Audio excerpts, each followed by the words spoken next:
Nice and early. Anybody who's tuning in, first of all, will be live in a few seconds and we will commence in about 30 seconds. Need you live. Nice and early. There we are. We're perfect with that now.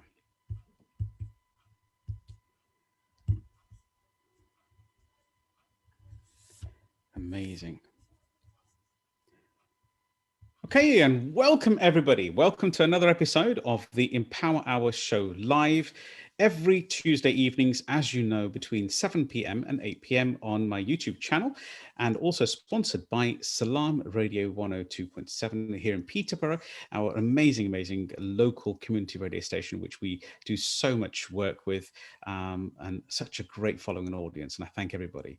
Thank you very much to the Inspired Tribe as well, who follow us around the globe, and all the people from every single, I cannot believe it, from around the globe who tune into our show. Thank you very much. My name is Sukhi Wahiwala, your host this evening. This is episode 65, and we're definitely not going to let you down. Our mission, vision has always been to create an inner empowerment, something that you can connect to with our guests, our achieved guests. And today we're not going to let you down in any way at all. How they've been through ups and downs in their world to kind of humanize their success, and how you as an individual can actually take that success and translate it into your own worlds. This evening on episode 65, we have none other than Naroop Jhooti. He is the 50%, the other side of Amit and Naroop, which is actually probably seen as one of the top 50 creative agencies in the UK. They are tremendously smashing industries.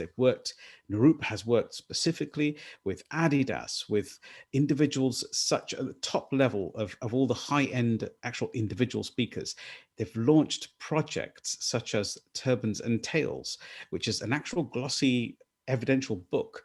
They pioneered Sikh images in high definition across the globe with the Sing project, which was launched in UK and also across the water in America and India as well. It truly is a real, sincere, humble journey that we've been having. We've known each other for a good 2.5, 3 years now, and to fit us into his beautifully busy schedule has been a bit of an uphill struggle, but I'm really glad to have you here tonight. Naroop, welcome to the show. Amazing. Thanks, Sukhi. What a wonderful introduction, and thank you for having me. It's a real pleasure. Naroop, honestly, I've got to say to yourself, I think we connected some time ago. So this is one of those interviews where it's from heart-centered. It's really going to help everybody. I believe we already know, he's just such a deep character for such a young aged individual, and I know you're the go-to person for a lot of your family members and friends as well, so let that continue to shine. I'm going to take any further ado. We get straight to it here on this particular show. The Empower Hour is there to empower the generations. We're so proud to have listeners who tune into us from as young as 11 school. Wow. Yeah, that's right.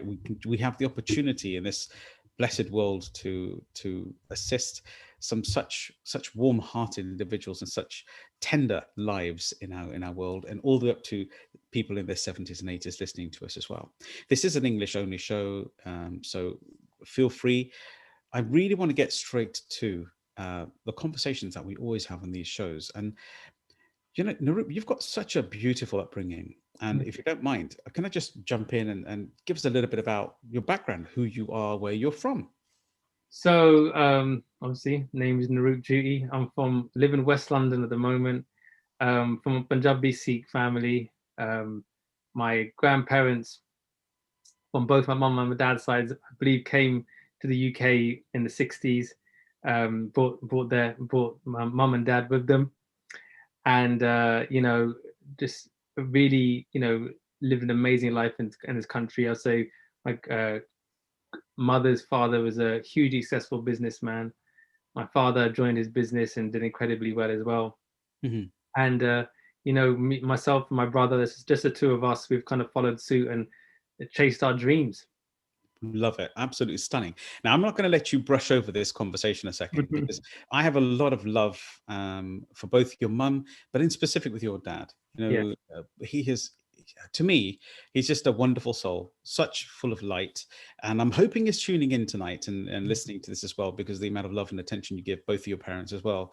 Um, Give us a bit of a journey. I mean, you've grown up. You're a Londoner. You know, Yeah. you're a West London child. So there's you. You got two brothers, and soon we're going to find out a bit later on who your brother is and how your parents have truly, um, supported you and Yeah. ignited what you both are to the day.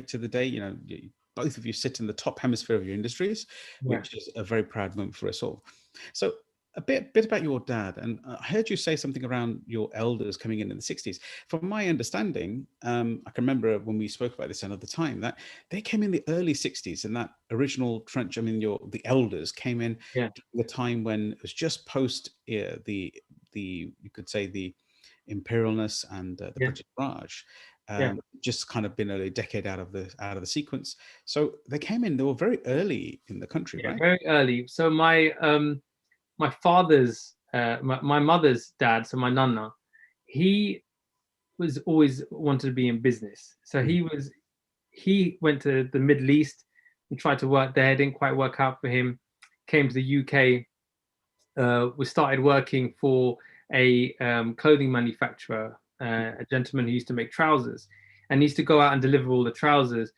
And the the clients would always say, "Look, do you guys make any jeans, denim jeans?" Mm. And he would say, "No, it's only trousers." So my grandfather went back to his boss and said, "Look, there's a real demand for jeans out there. We should make jeans." But the guy wasn't interested. So my grandfather said, "I'm gonna do it myself." He's got Wow. Yeah. So he had five daughters, my mum and four sisters, and they would make these jeans in their kitchen on sewing machines. Oh my God. So yeah, What an and era. What an era of entrepreneurialism, and the way yeah, your grandfather, your Nanaji, from your mum's side, put so much in there. And so all the family got involved? all the family got involved. So my mum and the sister would come back from school and get cracking, stitching these jeans together. Wow. And he built a business from a kitchen to a small factory in Southall. Started to sell to all the retailers in East London on Commercial Road. They used to be wholesalers before it became trendy and cool. Wholesalers all the way up and down Commercial Road. And my father always wanted to be in business. Mm. And when he met my grandfather, obviously before he got married to my mother, he wanted to work with him. He wanted to be in business. My dad's dream was always just business, business, business. And I remember my dad was telling me a story of how my grandfather turned him down on numerous occasions. My dad would come and say, "Look, please, uncle, let me work with you." He said, "Come back next week. Come Oh, back next week. Week after week, come back next week." But relentless. what was he testing? His tenacity, his determination. Does he really want this? And then he just keep coming back. And then eventually my dad started working with my grandfather. Dad saw mum, my boss's daughter, they eventually ended up getting married. And my father then, was working full time and grew that business to Mm. then take on clients, such as New Look, Wow. Mark Spencer, some of the big high street brands, expanded that business from England to having factories in India, employing hundreds and thousands of people or thousands of people, and this really scaled up this business, and they built an incredible business together. So That's from a very young age, I was immersed in business. Business was what it's all that's a about. tremendous achievement on both yourself, who's been kind of exposed to such warmth. And by the way, we're not saying that if you haven't had this kind of a business background or an entrepreneurial background that you're not going to achieve in this space. Cool. We're saying this is just your amazing blessed journey. And Mm. on the same token, Bindi Baji, which is obviously your dad, Yeah, how he actually was tenacious enough to keep yeah, going and yeah. keep at it. Not only did he win the case of getting the job, he also won the hand of his daughter. Cool. Yeah, exactly. So you won on both sides. Yeah, he did. So I'm going to move a little bit further forward. So there's two of you boys, okay? Yeah, So, yeah. and I know there's a bit of a secret here, but it's not really a secret, but we're going to share it with our audience. Mhm. Who is your brother? My brother's a singer. It's called Jay Sean. He's Oh, had just Jay Sean, just that's my okay. brother. Yeah, a few people have heard of him, but no, very proud. I've always been so proud of my brother and what he's achieved. He's been like a role model for me continuously through my life, just to see. you know, what success really is. God bless So him. I'm very, very proud of him. And I'm very looking forward to hopefully someday having him on our show as well to share his lovely journey and his version of the same coin of your both journeys going up. Now, Jay Sean, as we know, was obviously the largest selling British artist. I can't remember what year it was. It's 2017, wasn't it, or 18? One of those years in America as well. In America, Was in America. That's right. Yeah. It was in America. Yeah. So it was a great achievement. So another gracious journey that we'll talk about when we speak to him. So back to yourself, though. You've not underdone it either. You know, to have created a creative agency, basically a directorship and a flow. And I've personally had some work done from yourself, and I've got to say, it's world leading, not world class. It's world leading. You know, you spent just half a day with me, Naroop, in my home, doing some videos and stuff, and the edit was like, it was like as though somebody was in my head viewing it. So, you know, I have had firsthand experience of how tremendously brilliant both your work and Amit's are. Today is about you, though. And what I'd love to just hark into is you've achieved, you know, you boys are both at the top end of your game. You know, you're pulled left, right, and center to lecture in universities to inspire a new generation in creativity.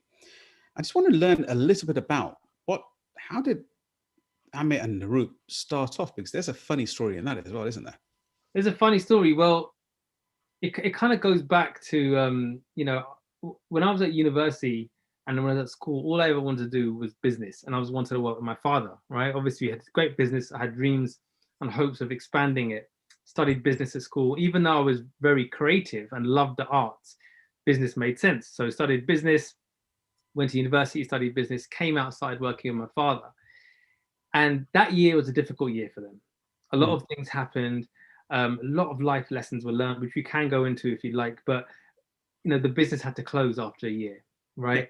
And, you know, we had all this stock because we were manufacturing denim wear. Had all this stock and, you know, we had to sell it. So our mum and dad said, look, we've got to do market stalls. You know, we've got to sell this stock. His money sat there. So came out of uni, had a 2-1, went to private school my whole life. And now I was standing on a market stall selling denim clothes to people, you know, getting up at 3 o'clock in the morning, wind, you know, snow, rain, hail, anything. Down the collars. Yeah, mum was like, we're selling these clothes.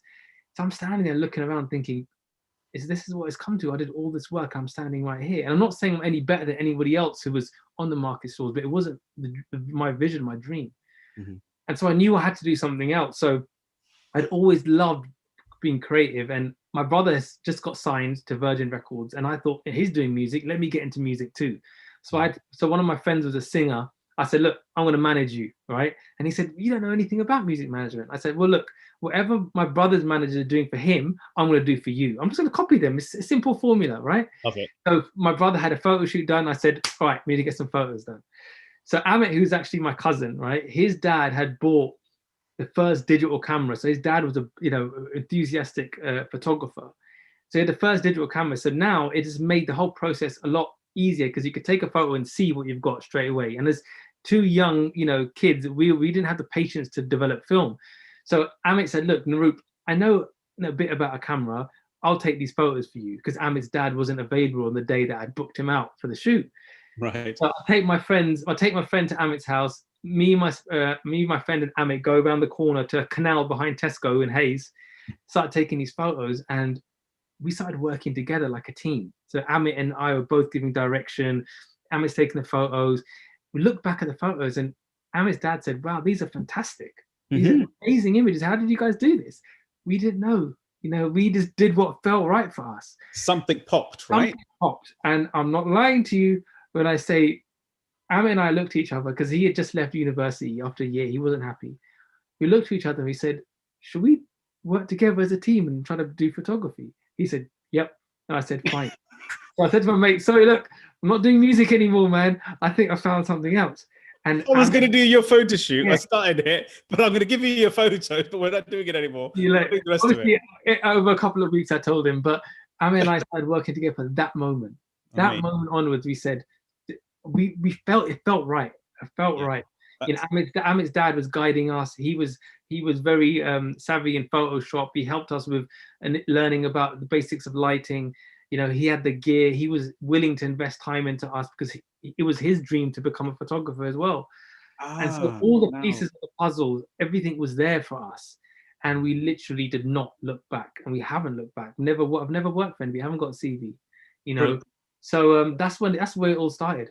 I just want to share something there. You know, what you've just said there is that it just takes that one helping hand, doesn't it? You know, just somebody who believes in you at that moment. Because realistically speaking, both yourself, Amit, were, you know, you're biting at anything to try and do something, right? Totally. We're looking for an opportunity. You're looking for an opportunity, but looking to define yourself, really, to just not know what you really wanted to do. And then all of a sudden, it just took one elder, that little, we sometimes look back at these moments, don't we, Naroop, and think, because and we'll have time with Amit one day and have both of you as a team, I'm sure. Yeah. But we basically look back at these moments and we start to dot them up and say, oh my God, the universe, God must have had a plan for us, right? Totally. Because these sort of things don't accidentally just happen, do they? Totally. There has a plan, and it's about having the willingness to accept and see what is there and roll with it. Not be afraid, you know. Have an open mind, you know. So that's what we did. But the thing that set us apart was our determination to make it. That's the bit I was going to jump onto in a moment. So the grit, the determination. There must have been hard days, right? Hard. Every day was hard. Every day was hard. And I think, having worked at the market store, I knew what being broke felt like. I knew what and I used to look at some of the men and women who ran the stalls, and they were older. They were in their 50s and 60s, and I thought to myself, I don't want to be doing markets when I'm their age. I need to build it. And I always knew, my dad had always said, chase your dreams, do what you want to be happy. And bear in mind that both my brother and I had been sent to private school, so they had invested huge sums of money for us to have the best education. And here we are, my brother's singing and I'm taking photos. You know, both in the creative industry, right? Creative industries. We didn't need to go to university. You didn't even go to private school. But you did. But the point... Yeah, we did. And the thing is, our parents never, on my side and Amit's side, never doubted us. Yeah. Never questioned us. Encouragement, support, and that is, I think, one of the biggest reasons why we were able to succeed, is because we didn't feel guilty that we were chasing our dreams. You know, that's beautiful to share. Sorry to stop your flow there. It was wonderful listening to you in that way. There's so much respect and love being returned back to your parents in this particular moment. And I think it's wonderful to see that you just adored them, but also the fact that they adore both of yourselves as well, where they fully believed in you, as you said. And also the fact is that they never really sat down and you said, hang on a second, we've invested all this money into both of your private education, and then you've not really done anything academic per se. We've had lots of these sort of conversations where a person should have become a doctor, accountant. Sorry, you froze there for a sec. Oh, my apologies. I think I'm hoping the line's okay there. Yeah. But, you know, getting involved with, you know, not putting so much pressure on you, where it's, you know, they're expecting you to go through a different sort of maybe a medical or legal practice background. I think that's such a great deal of love and trust as well, because what that tells me is that your parents both had this inner belief, not only in just yourself, but the fact is that you should go for your dreams. I mean, your dad proved it by not relenting with his tenacity with your grandfather on that side. Yeah. Okay, so I'm just going to move this into a slightly different direction, if you don't mind. There's great depth to you. Whenever I speak to you, you're always reading something, watching something. You really do. I think you're wise beyond your years, for which I think is a brilliant accolade to have. And maybe that's a message for the next generation. Always keep reading, always keep studying. But there's something I just want to ask you about. You know, in your life, we come to a stage in our life sometimes when something significant happens to us. I mean, obviously, besides the fact that you had a brilliant significance with Amit, and Amit in specific, who the trajectory changed when somebody believed in you. But something like we call it a defining moment. You know, when people have actually landed, you know, when something switches on inside one's life, when we think, actually, this is it. this is real, and I'm actually really living it. And I'm not just kind of living for something that's going to happen in front. I can actually live it now. So those defining moments in your life is what we ask our guests. And what do you feel has been your defining moment in your life that changed the trajectory of your life It's a very good question. on an inside level? I would say having my daughter Oh, would wow. probably be the biggest, one of the biggest moments of my life. Definitely the thing I'm most proud of is being a father. But I remember when my wife said she was pregnant, something something clicked inside of me. Something changed. And I remember we were actually in New York at my brother's house. He lives there. And we had cracked open some champagne, and obviously she didn't drink any, but me, my brother, and his wife celebrating. And that night I went upstairs. I looked in the mirror. I'm like, I'm gonna be a dad. And then looking back at me was this thin, skinny boy, right? Wow. And I thought, Mama, you're gonna be a father. You look like a kid, right? And Yeah. it's something like I felt like I had to become a man, and I was still at that point a boy. And it made me change myself in every way. Physically, I started going to the gym because I used to have these visions of me pushing this pram and looking like like a kid pushing, like a boy pushing a pram. I started going to the gym. I started prioritizing my health, started focusing and doubling down even more on my business to make sure the money side was taken care of. I gave up, things like going out and just being hungover on weekends and drinking we don't need to, wasting time on things that you don't need to do. Sorry to interrupt you there, but just because we transmit across all ages, that's not necessarily the right thing to do. Of And course. you should always be aware and drink safely. It's broadcasted, so that's the reason why I'm saying that. So please do continue. Yeah. So just try to start to shift my life a bit, and to make sure that if I'm going to take care of this new being, this new soul, I've got to take care of myself first. So that means I've got to be all that I can be. Amazing. That's deep. That's deep. When you're looking back and you're telling me you saw this child, in essence, this young boy, and you wanted to become a man, you started bulking up. That's the physical elements. But the depth of what you've just shared there is tremendous. I mean, you're basically telling us tonight that it kind of woke you up. The light switch went on. It realized that actually this is more than me now. Yeah, Is that totally. right? Yeah, I knew I've got a responsibility apart from my wife. My wife's obviously an adult and doesn't need me, right? She's perfectly capable to take care of herself. But this child is now my responsibility until the day I die, right? And no matter what age she is, when she's a mother, she's still my responsibility.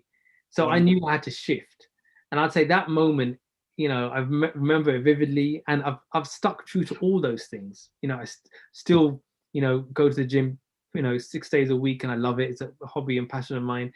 I still focus on my business, and just taking care of yourself and making sure that you can be a good role model to your child, I think is a really important thing. And I always kind of believe that, a man really becomes a man once they have a child, because now they've got this responsibility. Now, you know what? You can't lie until 12 o'clock in the afternoon. You can't, just waste your time. Time is the most precious commodity we got. Yet so many people waste it away like it's nothing. So that, I think that moment really hit home for me, and the happiness was there, but also I realized that, okay, Naroop, be all you can be for this child, because she deserves it. She didn't ask to come into this universe. She didn't ask you. You brought her in. So be the best you can be for her. Tremendous. So your last 5 years, Mm. because that's how Yeah. young your beautiful Yeah. daughter is. So your last 5.5 years Yeah. have been an ignition to Totally. self, a promise to self, that commitment to self and another life. Totally. What a message! What a beautiful message! And everybody who's listening, please just subscribe and support us with our journey through our life. I just want to move into another direction. So, if you've now become this newer, more resonant individual, how and what did that do? How did that translate into your business, and what specifically changed? Did you find your creativity changed? Did you find you became more responsible in the way you acted and reacted? Did anything Totally. change? Totally. I definitely focus a lot more on making sure I could grow and build a business. So we are so it doesn't just kind of come and go, right? That it has to, our brand has to last forever. So that was one thing. But I also financially started to make better decisions. Started saving more, Wow. saving money for her, putting money aside for her. I went to private school. She deserves to go to private school. Love it. Being more careful with my money as well. Like, do I, you know, I always think twice, 3 times, 4 times before I buy anything. Do I really need this, or could it be money be better used better somewhere else? You know, so just being more responsible like that. You know, and even work-wise, over delivering on everything, because I want to build a business and I want to give my daughter an opportunity to come into one of the businesses that we build and have and you know, have it for herself, you know, because who knows what the world's going to be like when she's, you know, 21, 22 years old. But if, not saying that she'd need that, and not saying that's my only responsibility to her as a father, ultimately giving her my, you know, love is the most important thing.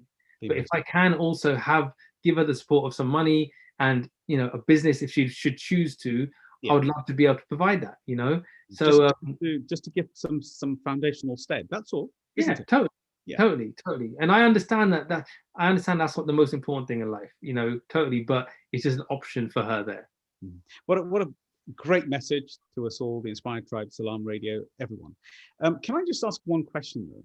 Now, I'm going to go back to your longevity with Amit and Naroop as the brand. Yeah. Amit and Naroop has been going from strength to strength and made you continue to the giddy heights of #1 in the world. Thank you. But I want to ask you a question. There, you know, I know both of you boys, and you've got very different outlooks, kind of like yin and yang, as well as connected, right? Of the same. Can you just help understand our team to sort of like just describe what kind of a working relationship you've got? You're so different to each other, but so similar as well. Yeah. So I see my relationship with Amit as like my second marriage. We've been working together since 2003. And what we've realized, we've had hardships, we've had times we've butt heads, we've had times when ego came into play. But now that we're a lot older, we understand each other. So Amit is the born networker. He's the people person. He's the charmer. He's got his little dog. You know, he can make anybody his friend. He can win business with ease. And he's charismatic and he's funny and he makes people laugh and he puts everybody at ease. Right? I can understand that. Yes. Totally. Whereas I'm the detail guy.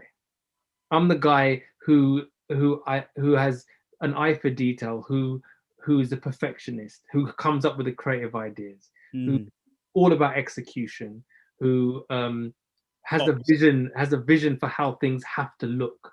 So when we work together, Amit will kind of obviously we've got an agent, but he'll help bring the business in, and I come into play when we have to, you know, then come up with the ideas and execute the work. So on set, you know, Amit is dealing with the subject and I'm dealing with you know, the lighting and also the agency and all the team, because on our shoots we have like 40 to 50 people, so it's a big deal. Wow. So few of us, we can kind of divide and conquer. We take on different aspects and different roles, but together, you know, we're like best friends. You know, we work together really well. And the thing I would say that has made us last is that we don't let ego come into play.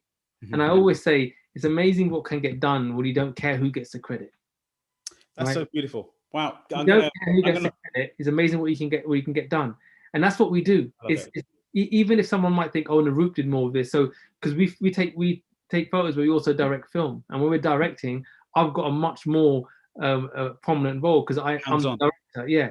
And Amit takes a little step back because I film, I do all that, but it doesn't matter. It's the brand, Amit and Naroop, and he's respectful of me like that. And I'm respectful of him. So I'm not saying it's easy to find that relationship. It takes a lot of time, and I think what has allowed us to stick together is that we came so far, and we weren't willing to go back. You know, and we made it work, and we understood each other. And to Amit's credit, I'm not the easiest person to work with all the time because I want everything to be amazing. I want it to be perfect. And he'll kind of put me in check and say, dude, look, that's good. and it's fine. It looks great, you know. So he understands that, and I'm also with him as well, the same sometimes. So the creative industry can be very lonely if you're working by yourself, because it's a series of massive highs and massive lows. Yes, and then we're gonna go that in Yeah, a moment for a yeah, second. But I just want to outline something there. But you mentioned something like you said specifically, just for the audience, that it's like a marriage, your second marriage, and that's the truth. Because in marriage, you have ups and downs, you have yeah, conversation, you have yeah. what's sincere about marriage is that the commitment Hmm. to each other. That Yeah. this is not going to just we're not going to So, spin a coin and pack it away and go separate ways. right. So obviously, if by any means there's an unhealthy relationship, that's different. Hmm. But we're in a situation here, so that's just so wonderful. If you've just joined us, this has been Salam Radio and the Empower Hour show, episode 65 with Naroop Jhooti of Amit, the formidable Amit and Naroop partnership, that they are the creative directors of so tremendous projects out on this planet and globe. If you really want to understand how wise and how deep our guest this evening is, please rewind back, if you've just joined us, to the start of this episode 65. We're halfway through and we're just going to start again in the second half. Thank you very much for joining us. So back to us this evening. You know, Naroop, I want to get a little bit deeper into the conversation Hmm. about some of the projects that you've brought out from within you, from with your heart. Hmm. Now, Hmm. the Sing project was one of them, Hmm. which then evolved into Turbans and Tails. Yeah. And then I know we're also working on Brown and Proud. There's Hmm. something going on there as well. If you don't mind, we'll cover all three. Sure. Sure. But there's an inspiration that I want to understand from both you yourself and Amit, Yeah. how you've actually both of you do not, you're Sikhs, but you do not actually keep your hair in specific of unshorn hair, uncut hair. So that doesn't judge, that's not to judge you. I'm Hmm. saying I want to understand, I want people to understand that that's not just the do all or end all of a human Of course. being. It is very important to some people at certain points in their life. Hmm. But my question to yourself is that you had something very specific with your granddad, your babaji, Yeah. your granddad, yeah, Yeah. um, your dad's dad, Yeah. where there was a specific time in his life that he had to do something Yeah. which was quite, it's unheard of now, Yeah. but it was something that he contention that he had to put up with in the very early 60s. Would you mind just touching on that? And then, Yeah. and I'm because we discussed that, we know that was part of the stimulus of creating some kind of an image and quality of image of Sikhs wearing turbans, right? So Of please, course. if you don't mind. So my granddad came from India, and obviously the British had invited, people to come back to the motherland, come to Britain. You fought for us. We'll give you a good life. So here comes all the Indians. So just to point there, sorry to disturb you, but just to outline that we are in November, and we are in a position where we're remembering all of those Of course, lives lost in the Second World of War and the First World War. course. And there was a massive deficit in this country of Yeah, skilled individuals, because a yeah, lot of people have been killed in the wars, which was drastic. So this was the calling from all of the Commonwealth and the Imperial Raj in India as well. So this is what we're talking about, isn't it? yeah, yeah. So he came over. Obviously, what do people come here for a better life? But unfortunately, he couldn't get a job with his turban, wearing a turban and having a long beard, and so he had to shave his beard off and he had to cut his hair to get a job and work in British Airways. Wow. And I think when I literally look back at his photos and see him as a shaved beard and cut hair, I couldn't believe it. Obviously, by the time I had arrived in this world, he had grown back his beard and was once again wearing a turban. Oh, But wow. yeah, Okay. so he grew it back, but he had to do it to get a job, and it always stuck with me, the fact that he couldn't be accepted, and the Sikh identity couldn't be accepted for what it was. Just to work in British Airways, you couldn't drive a bus if you had a turban. You couldn't do all these things. So I knew that through our work, I wanted to do something to highlight the identity of the Sikh man, right? Mm. And so we came up with this idea for what we call the Sing project, Mhm. where we wanted to show the beauty and the majestic quality of the turban and the beard. And what a lot of people don't realize, and we talk about this in our book, Turbans and Tales, that at one stage, every single religion in the world wore a turban. Every single, from Judaism to Islam to Christianity, they all wore turbans, because the turban was a sign of respect and honor. You know, the people who were the richest used to adorn their turbans with jewels and beads, but the lowest paid, you know, and guess the lower caste had, you know, much more simple fabrics, but it was worn by everybody. It's only over time that Sikhs ultimately, you know, sorry, Am I correct? No, not at all. Am I correct in saying that the turban was adorned, but it was only actually allowed by regals regals, yeah, originally, regal individuals, and not only the spiritual entity of actually the what we call the 10th gate. yeah. Covering the top of the head, but there was there was a restriction. So even when we go back to Christianity, it's such a brilliant conversation that it was adorned even in those days with beards as well. See, every man grew their beard. No one shaved their beards in those days. Moses, right? Jesus, they all had beards, right? So the beard has always been a sign of religion and of wisdom, spirituality. And you know, in India, it was during the rule of the Mughal Empire. The Muslim rulers didn't allow anyone else to wear a beard, apart of a turban, apart from the Muslims. One reason why the Sikhs adopted the turban to kind of show in defiance that we are free and we can look how we want to look. But my granddad, you know, he couldn't wear it. So I said, Amit and I said, look, we're going to do a project about our roots. We're going to do a series of portraits where we show the Sikh identity in its cleanest, most beautiful form. So when he had the idea, we went to Google, we typed in Sikh man portrait, and all we saw were these portraits of Sikh men stood, you know, like these kind of stock images, stood in front of in a cash and carry, or in the Pind in Punjab holding a plow, or in a taxi or a cab. Really kind of not respectful images, nothing that shows a true quality and the admiration we should have for the turban and the beard. So we said, look, we're going to do it in a studio. We're going to take these photos in a studio. There's never been really clean, and there's never been any photos with our kind of Western advertising commercial style, that look.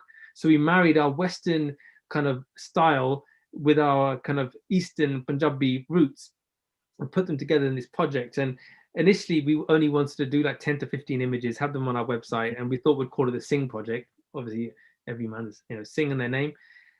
And then it was so much attention. People wanted more. So we shot 35 in total. We did an exhibition in the UK, raised money via crowdfunding.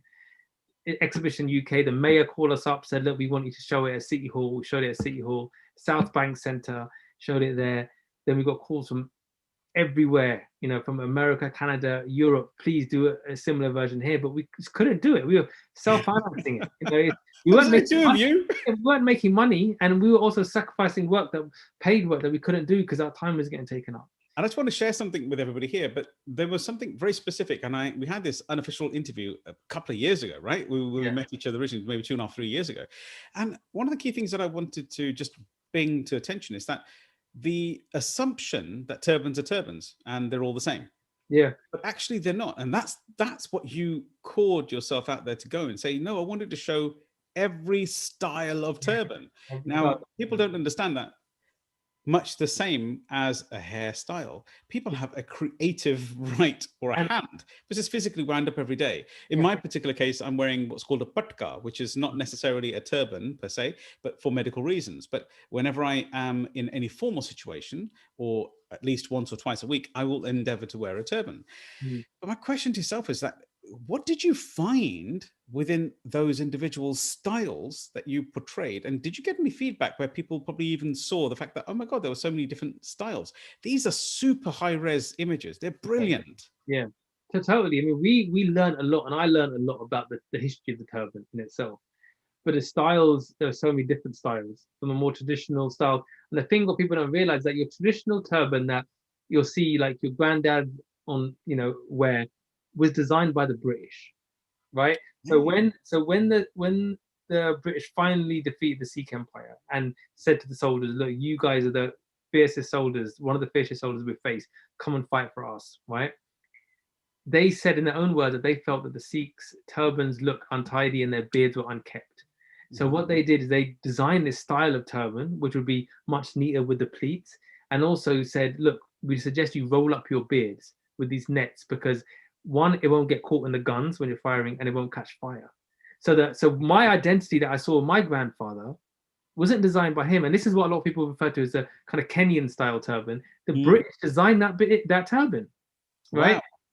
So you had a lot of those type of turbans, but then the younger generations do a different kind of Patiala style, more wrapped around. They put in feathers and beads, but also the beards. We didn't want to be prejudiced, right? We didn't want to just push, okay, it can only be uncut beards. We were doing how does a modern Sikh man portray his identity? And some guys did have trimmed down beards. Some were shaved quite short, some were just cut and styled, some were long and flowing and hadn't been touched. So a true representation. A true representation of British Sikhs. Then we went to America. We did a similar thing, and we changed the title from the Singh Project to the Sikh. Hang on a second. I'm not letting you jump that fast. Okay. There's something specific that happened there, right? You guys started this project. You compensated with your own paid work with something that was unpaid and actually cost you money. Yeah. Bring it out into the marketplace, which is the Singh Project. And this kind of, we were just touching before I asked you to go back in, it kind of snowballed. Totally. Because all of a sudden you guys got interest from the global scene with Sikhs. And that's when you have to tell me about who called you and how did you end up in America of all places? So there was an organization called the Sikh Coalition. So the Sikh Coalition are a non-profit that offered free legal advice and help to Sikhs that are facing persecution post 9/11. Post 9/11. So what some people may not be aware of is that Sikhs in America, especially after 9/11, were getting harassed. The first person to suffer hate crime from after 9/11 was a Sikh man. And so because of the term visualization. And so they said, look, all these people. So can you hear me? Yes. I think you've got a slight lag on your side. Oh, sorry. Yeah, don't worry. Yeah. Please carry on. Yeah, carry on. Is that better? Yeah. So the Sikh Coalition said, look, the Sikhs in America are really facing a hard time. We need to try to do something to educate the American population.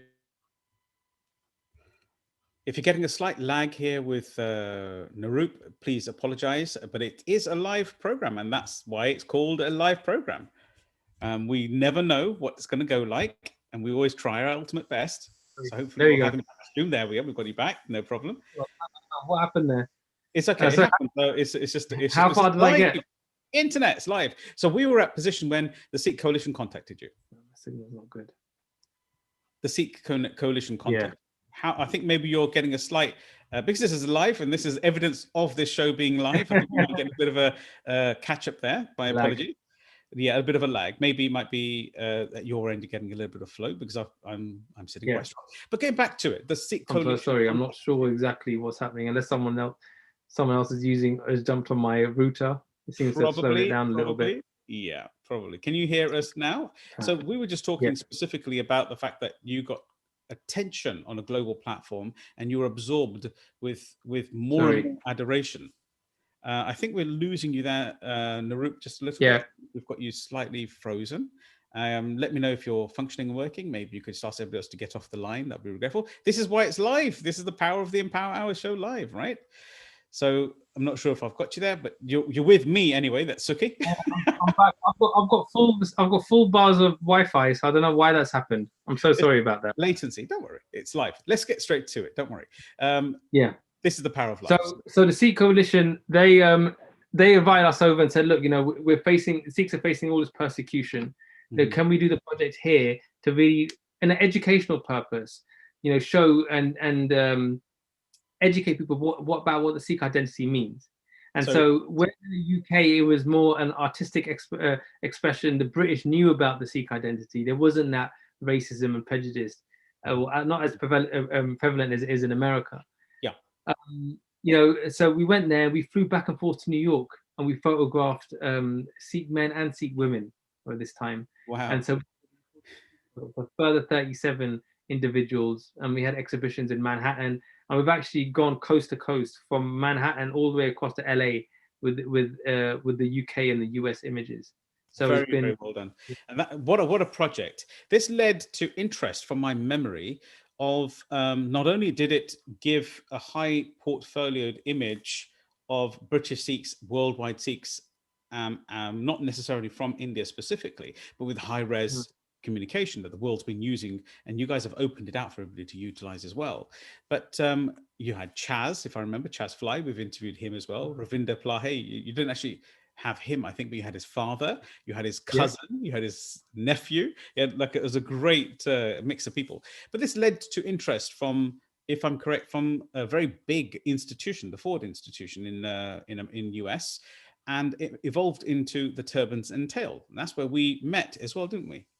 Yeah. So what happened was once we had done our kind of big exhibition in Manhattan, we saw the impact that it was having on people. People were crying, and they were reading these stories of the stories that the American Sikhs were suffering. We knew that we had to do something bigger than just exhibitions, because ultimately they're on for a couple of weeks. Some people can see them, others don't, right? And how do you pass on the memories and the stories to other people? So we had this idea to put a book together, all the UK images, all the US images, all the stories of each person and their relationship with their identity in a book. And we thought, Turbans and Tales, it made perfect sense. That's what we called the book. Yeah. And I have a copy. Thank you. And we needed the money, right? So I think I've got a copy here somewhere. Please bring it, show it. I mean, I'm very proud to have a copy. Yeah, that's actually an MMA fighter, right? This is Kanwar Singh. He's a kickboxer, yeah. But this idea of having a topless tattooed Sikh man, we just thought, is this going to break the norms, what people are going to expect? So we did it. But we had to. Do you mind, if you don't mind, while we're on there, just pull that down there. Just show us a couple of shots inside there, because the image quality is something really out of this world, I think, and it's kind of like always established for the rest of the world. And I nearly got into it myself as well. I was very proud, but it didn't quite manage me to really got into flow with it. I remember. This is one of the first guys, Ishmeet Singh. He's one of the first people we photographed, for the UK side. But we wanted to really give them some character, some attitude. Like, we didn't want to play it safe. These are not just, he doesn't say, these are not just normal images. There's somebody with an unsheathed sword on his shoulder. Here, obviously, you've got Waris Awalia, probably the most famous Sikh man in the world. US, absolutely. From America. But there's one image in here which I wanted to show you, but now you're here. Had a lot of feminine energy in there as well. You had ladies as well, right? You have ladies, but this guy, a biker Singh, right? When we were going to do the America one, we said we have to get a guy who's a biker, who's a singer. He's a doctor by day and is a biker by night. Oh, as you are, as normal. But this is beautiful. It's like breaking the framework around what is expected, or the assumptions, the stereotypical unconscious biases that we have accidentally as well. Really? We talk about this quite regularly. But there's some really beautiful imagery there. As you can see, why I wanted you to show this stuff is because of the sheer, we could accidentally brush over the fact that there's such high quality imagery there. Well, obviously, we included women as well. Absolutely. So here we have Ishpreet Kaur, and she kind of represents the kind of modern take. Thank you for sharing that. Thank you for sharing. Yeah, there's an evolution of what it is, but just due to time, and I could spend a whole hour on just that journey and extrapolating that from yourself there, Naroop. But I just want to take it into a slightly different direction, because it's been a wonderful interview so far. But you guys aren't just there for yourself. There's something I've noticed both intrinsic between yourself, Amit, and Naroop, where your bond is so tight that you now want to create that kind of stimulation in the industry. Really? Actually, the achievement, the gratitude that you guys feel, the humility of egolessness with reference to what the universe, or what I would openly say God has achieved and given to you, afforded you.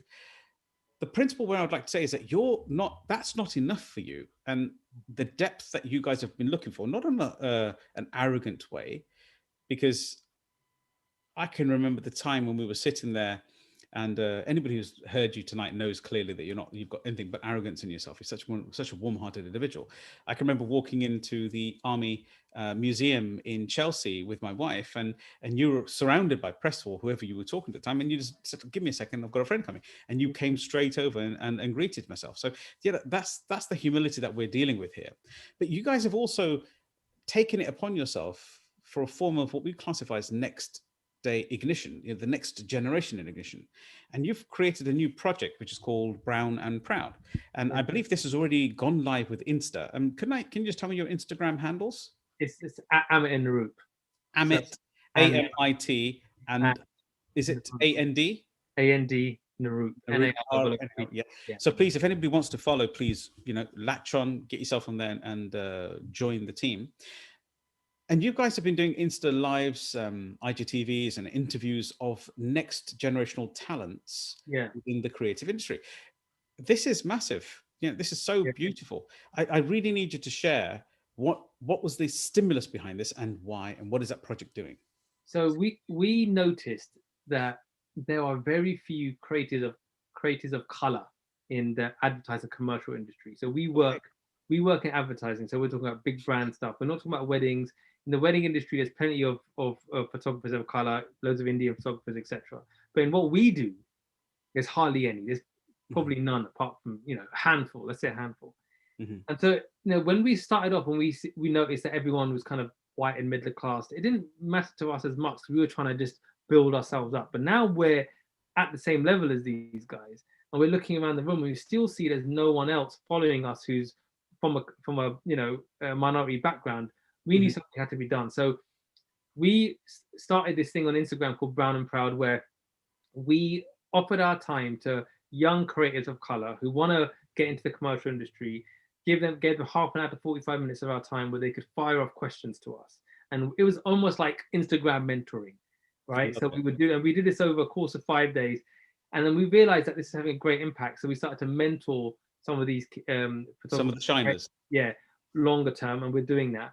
But then Amit and I said, look, we've got to take this a step further and try to address why is this? Why are there so few creatives of color? And so there's an association called the Association of Photographers. So the leading photographers are all part of this association. And I've applied to be on the board. Hopefully that happens. And I want to Well take done. The thank AOP is very esteemed. Yeah. you, thank you. And I wanna really try to solve this problem. And it's not easy to do, but what I think it needs is that young creatives from a kind of school to college, university level need to see that there are other creators of color who are doing what they aspire to do. There's role models that they can look at Yes. and think, That's yeah, and beautiful. think, you know what, I can be like Amit and Naroop. Yeah. So that's our play now. That's what we're trying to do. And it's not, we're not making any money from it. We're giving up our time. But we want to do it because there needs to be other people. And if we can slowly just start to instigate some change in another 4, 5, 10 people join the industry, flourish, they encourage others, and we can start to build this momentum. Mhm. That's what we want to do. And it's Kind of like hard.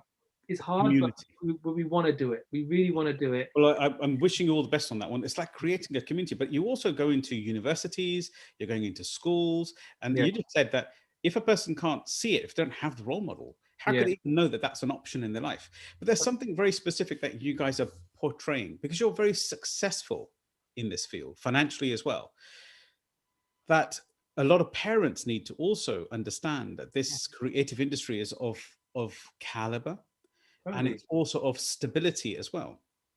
So, When you yeah. when people see, if people want to see, people wondering, oh, can you make money? You can make more money than you could spend in this industry. Mm. It's just like anything. If you were a footballer, you can either play for your local team. If you make it to the Premiership, how much money do they make a week, right? So the opportunity is there, but it's all about how talented you are, fundamentally number one, and how hard you're willing to work. So Yes, the yes, options are there, but not brilliant. everyone's going to get it. Not everyone can play for Chelsea and Man United. Absolutely. Not And everyone can make it to that level, but you give it a go. but I must actually add here that being mentored, coached, supported is the nice way of saying it by Amit and Naroop is literally like being supported by a Premier League footballing team.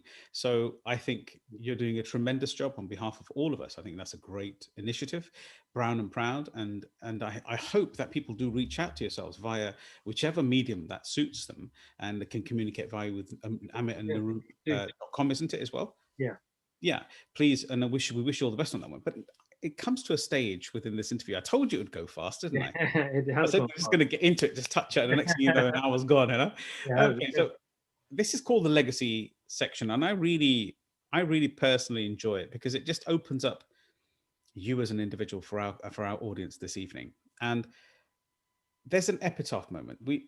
There's always something within oneself that you can tell that you're very charitable, very determined to inspire and connect in somebody else's world. But if I read something to yourself, I'm sorry I'm springing this on you and you haven't had much time about it, but uh, tough. This is what we do to all of our show guests. I'm going to read something to yourself, and I just want you to. I want you to finish it. I want you to end it. Now, of course, as Sikhs, we don't believe in we don't believe in burial.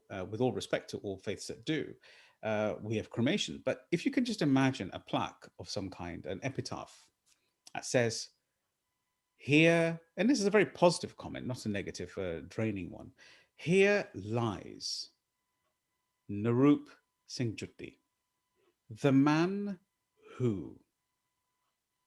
Please finish it. What will you be known for? What will people remember you for?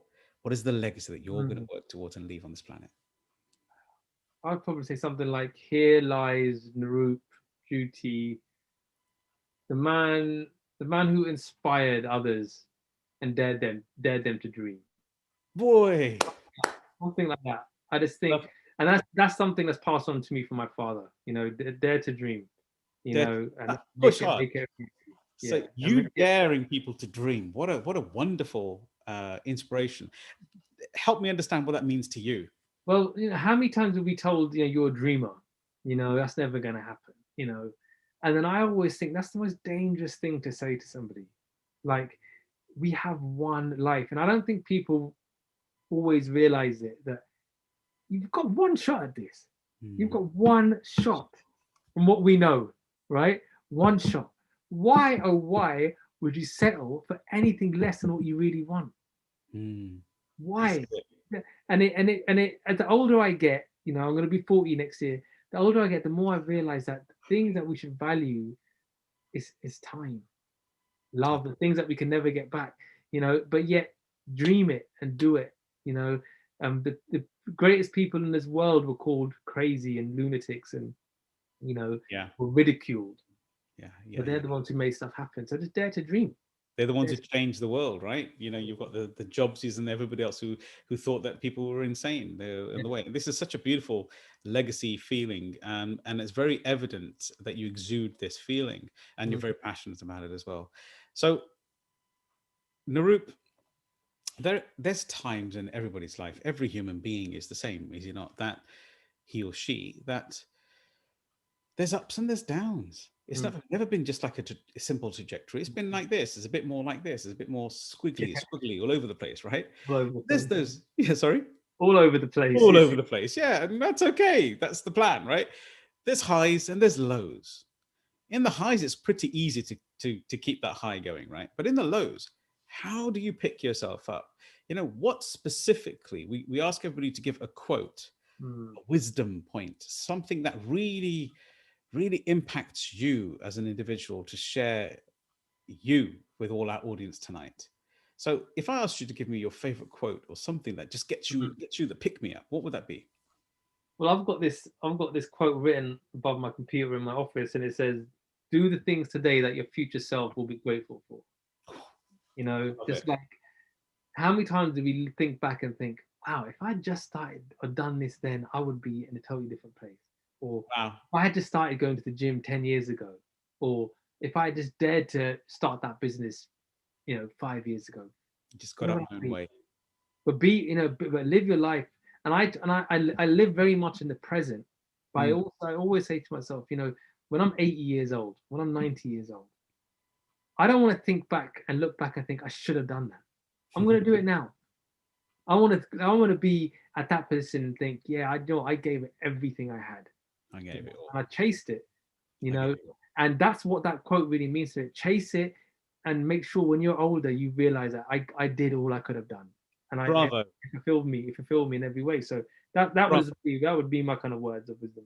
Bravo. That's so deep and so tremendously tight in the thinking that if you feel that you're going to regret something in the future, just get it done now. And don't look back and think, go be 80 years old, God willing, that everybody gets to that age and plus, that you'll sit back and say, if only. Such a brilliant way of saying, if only I did this. I think it's something that comes with age as well. The older I've got, the more I've realized that the thing that's most valuable is time. And when we're younger, we put all our efforts in money. And the older I get, I realize that what is really money? Money comes and goes. You might have to spend money on something that's going to come back, but time, that's only going one way. Time's You only know, going one but way. cherish that. It's the only You know, thing that we can't return. It's like they say, what comes out of your mouth, you can't respond back to it. This has just been an absolute enlightening interview, and I hope you've thoroughly enjoyed it as well, Naroop.